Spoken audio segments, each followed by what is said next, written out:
Welcome to the Standing in the Gaps News Deep Dive. You know how we do it here. Deep dives. Apolitical. Not left. Not right. Just facts. That's right. So people can make up their own minds. Exactly. Got a fascinating one. Kristi Noem. First female governor of South Dakota. In now. Nominated for Homeland Security Secretary. Big jump. Huge. So how'd she get here?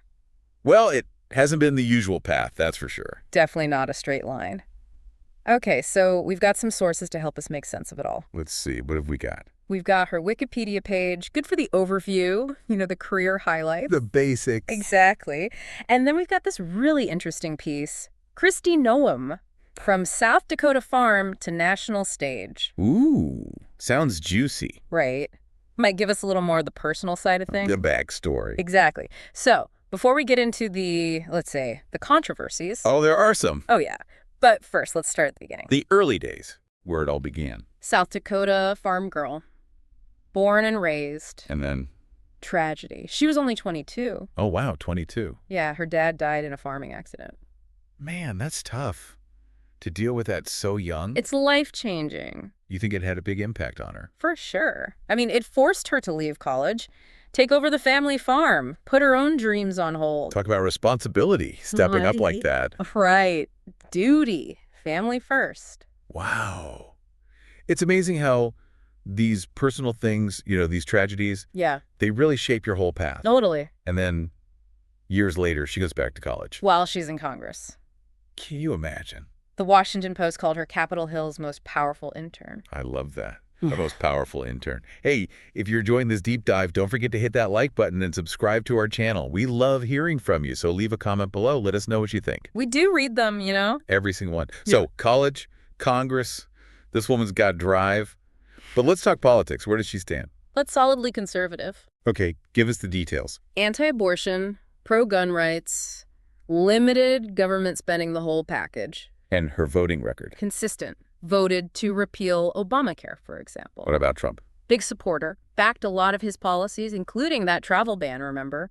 The one on citizens from those Muslim-majority countries. Oh, yeah. Controversial. And speaking of controversial, we can't forget about COVID. Right. The pandemic, South Dakota, no mask mandates. Encouraged large gatherings, even questioned the experts. Public health experts, yeah. Definitely made a statement. It's that libertarian streak in the Republican Party, Individual liberty, personal responsibility over government intervention. It's the tough one, right? Yeah. Where's the line? Individual freedom versus public safety. Exactly. It's a debate that's not going away anytime soon. What do you think, listeners? Was her approach the right one? Hit us up in the comments. We want to hear from you. So, that COVID stance, it got her a lot of attention. Speaking slot at the 2020 RNC, for example. Exactly. Which kind of leads us to another interesting thing. Yeah. Her views on China. Ah, yes.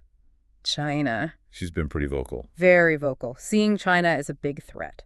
What kind of things has she done about it? Well, banning TikTok and WeChat from state devices, for one. Taking action. Definitely. And it taps into this larger conversation, right? Amazing. About us. U.S.-China relations, cybersecurity concerns. It's a hot topic. Okay, so we've got the rise to power, the conservative views, the COVID controversy, and the China focus. But before we get to some of the more, shall we say, colorful incidents. Oh, we've got to talk about the cricket incident. Yeah, hold on. Before we go there, I want to remind everyone about our GoFundMe campaign. Yes, super important. We're committed to bringing you these deep dives, and with your support, we can up our game. New equipment, better webcams, studio microphones, all the good stuff. Exactly. So if you're finding these deep dives valuable, head over to our GoFundMe. Every little bit helps. We appreciate it.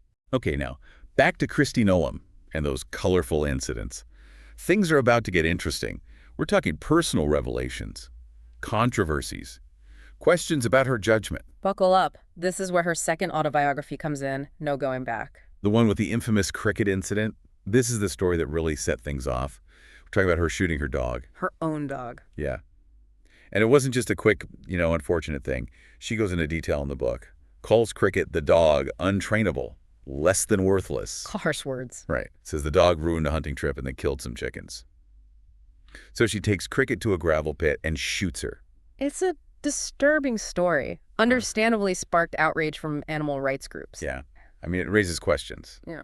about her character, her judgment. For sure. And it really blurred the lines, Yeah, personal life versus public image. it's a good question, right? How much do a politician's personal actions matter? It's a debate. And no, going back, well, it wasn't just the dog. Oh, there's more. Oh, yeah. Accusations of inaccuracies. Made up stuff. Like what? A meeting with Kim Jong-un, for example. Turns out, never happened. She admitted it later, said it was a mistake. A mistake. Meeting with Kim Jong-un. Okay. But wait, there's more? There's always more. Lay it on me. Accusations of using her position for personal gain. Ooh, that's a big one. Her daughter trying to get a real estate appraiser license. Oh, okay. Allegations that Noem pressured a state employee, give her daughter preferential treatment. Right. The employee, forced to resign, got a $200,000 settlement. Wow. So we've got the dog shooting, the book inaccuracies, and now this alleged conflict of interest. Not a good look. Not at all. But hold on, we're not done. She also got herself banned from tribal lands in South Dakota. All of them. All 9. Wow, that's got to be a first. Pretty unprecedented. What happened? Offensive remarks, they said, about drug cartels using the reservations. And she never apologized. This highlights the tension, right? Yeah. Between the state government and the tribes. Deep mistrust. It's a complex relationship for sure. Yeah. So here we are. Kristi Noem. Complex. That's one word for it. She's achieved a lot. Politically, for sure. But she's got baggage. A lot of it. And now she's up for one of the most important jobs in the country. Homeland Security Secretary. Wow. The big question is, how will all this, her past, her actions, how will it affect how she approaches this new role? Stay tuned for this deep dive where we'll explore that very question. Don't miss it. Hit that subscribe button, turn on notifications. Her nomination for Homeland Security Secretary. Huge responsibility. Massive. And despite all those controversies we talked about, She's Trump's pick? for this crucial role, protecting the whole nation. From everything. Terrorism, Atrid attacks, natural disasters. border security, you name it. It's a lot. It really demands a unique set of skills, experiences. So let's think about Noem's background. Okay.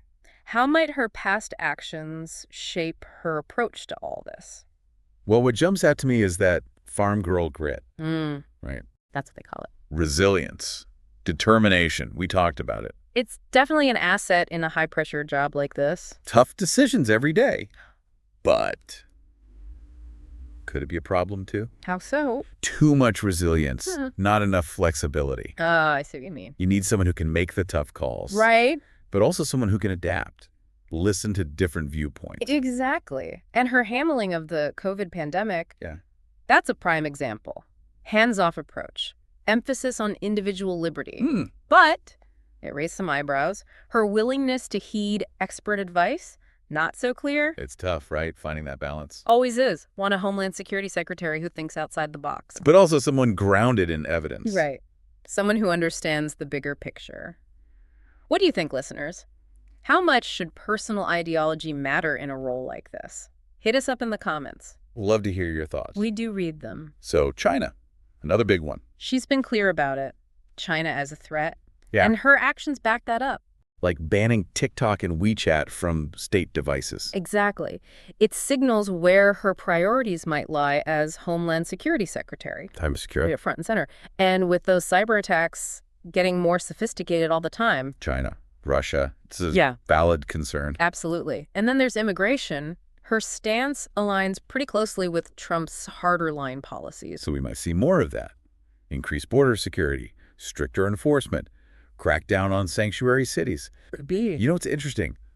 Her background, agriculture. Ah, yes. How will that play into things? Agricultural security. Why is that important to Homeland Security? Great question. Because it's about protecting our food supply from everything. Terrorist attacks. Natural disasters. Bioterrorism. I never even thought about that. It's a big deal. And with climate change, more extreme weather. The food supply chain needs to be resilient. Exactly. It's a huge responsibility. Okay, before we go any further, I want to thank our listeners for their support, likes, subscriptions, comments. They mean the world to us. And if you're really enjoying this deep dive, head over to our GoFundMe campaign. We're trying to upgrade our equipment. Webcams, microphones, editing computers. Help us bring you even better content. Every little bit helps. Okay, back to Kristi Noem. So we've talked about her background, but what specific challenges might she face in this new role? Well, the big one, the constant one for any Homeland Security secretary. Yeah. Balancing security needs with civil liberties. It's that constant tightrope walk. Isn't it? Yeah. How do you keep the nation safe without eroding the very freedoms that define it? It's a debate we've been having since 9/11. Policies like the Patriot Acts, government overreach, all that. Exactly. And it goes beyond domestic surveillance. Think about immigrants, refugees. How do we balance being a welcoming nation with protecting ourselves from potential threats? It's not easy. And with Noem's stance on immigration, leaning towards that stricter approach. We might see some significant changes. Border security, asylum policies. It'll be interesting to watch. For sure. What else? What other challenges? Cyber attacks, they're not going away. In fact, they're getting more sophisticated all the time. Election interference, stealing information, disrupting infrastructure. And with things like artificial intelligence advancing so rapidly, The stakes are higher than ever? no one will need to make sure the Department of Homeland Security is ready. Cutting-edge technology, specialized training, effective cyber defense strategies. It's a lot to handle, And then there's domestic terrorism, which has been on the rise. fueled by online extremism, misinformation. It's tricky. Because it gets into free speech issues. Where do you draw the line? Between dissent and a real threat, that's a question no one will have to wrestle with. And on top of all that, just the sheer size of the Department of Homeland Security. Over 240,000 employees, massive range of responsibilities. Airport security to disaster response to immigration enforcement. It's overwhelming. She'll have to be a top-notch manager and leader, setting priorities, delegating, holding people accountable, and let's not forget, To politics. Washington. It's a pressure cooker. Homeland security is always a hot-button issue. Scrutiny from both sides. Every decision analyzed, debated. High stakes, high pressure. No doubt about it. But it impacts all of us. The safety and security of the nation. That's why we're here. To break it down, Give you the information you need. So hit that subscribe button. Turn on those notifications. Don't miss our analysis of Noem's actions, how they impact national security. and before we move on, where we'll dive into potential strategies, the wider implications of Noem's nomination. We want to remind you, Or support. makes these deep dives even better. Back for the final part of our Kristi Noem deep dive. We've covered a lot of ground. Her background, the controversies, the challenges ahead. Big ones. Now let's shift gears a bit. Okay. Look ahead. Think about what she might actually do as Homeland Security Secretary. Strategies. Yeah.